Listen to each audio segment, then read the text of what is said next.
Guys, got another update for you on the mini truck. Latest edition is this street scene Valence.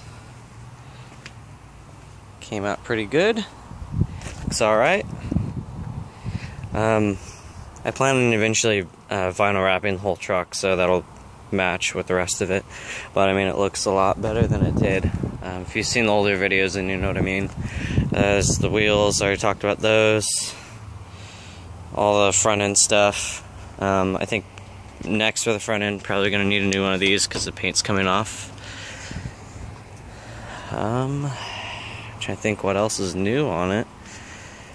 I guess I could show you guys the lights since I've got those HIDs. I never showed you guys a video of them. Turn that on for you. Oh yeah, there's that cluster swap I did, SR5 cluster swap. I've got LEDs in there, you just can't see them.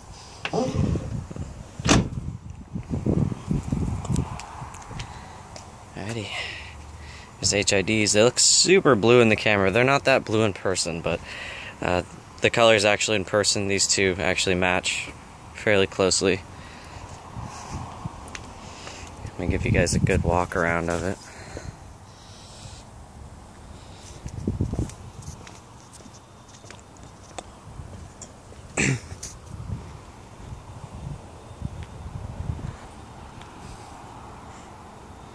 Lots of dents. When I vinyl wrap it, I'm going to need to be doing a lot of body work to it. It'll be my first time doing body work, so I'll learn something. Show you guys the engine bay. I got a cold air intake.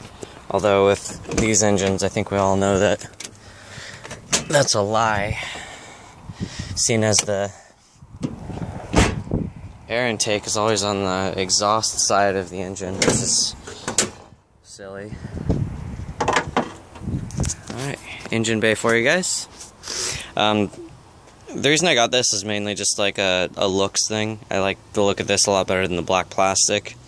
The other reason is this is a lot easier to deal with when I need to take the intake off of the engine, all the intake tubing.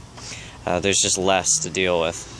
Like this right here, this little tube usually is that piece that runs along here, and you gotta pull all that off. Well, this way I just pull it out, and I've really only got this guy here, and then just a bolt on the bottom of this bracket that my brother and I made out of steel to hold this up, which leads me to another thing. If you guys get one of these cheap intake kits, it's just going to come with this little piece of aluminum right here, and it doesn't tell you how to use it. I wouldn't recommend using that on its own. It's aluminum, it's going to bend. So this is what we did. We just took some steel, and I'm not sure what gauge that is, but you know, maybe you can tell there. But yep, we just took it, put two 90-degree angle bends in it, just drilled a hole, bolted it there where the air box usually gets bolted to, and then we used this aluminum piece just to stabilize it a little more, and it comes with all these parts, and then we just bolted that there. I've got a K&N on the end of it. I didn't like the idea of using the cheap Chinese one. I don't know what's in it. Yeah, this was mostly a convenience thing. I needed a new air filter.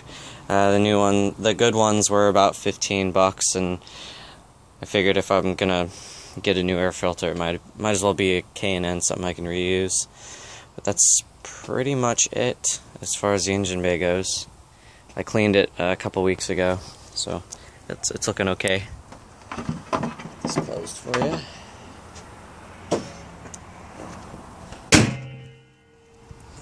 Alright guys, that's everything. Sorry about the lengthy video. There was a lot of talking, but you guys take it easy. Have a nice day, guys.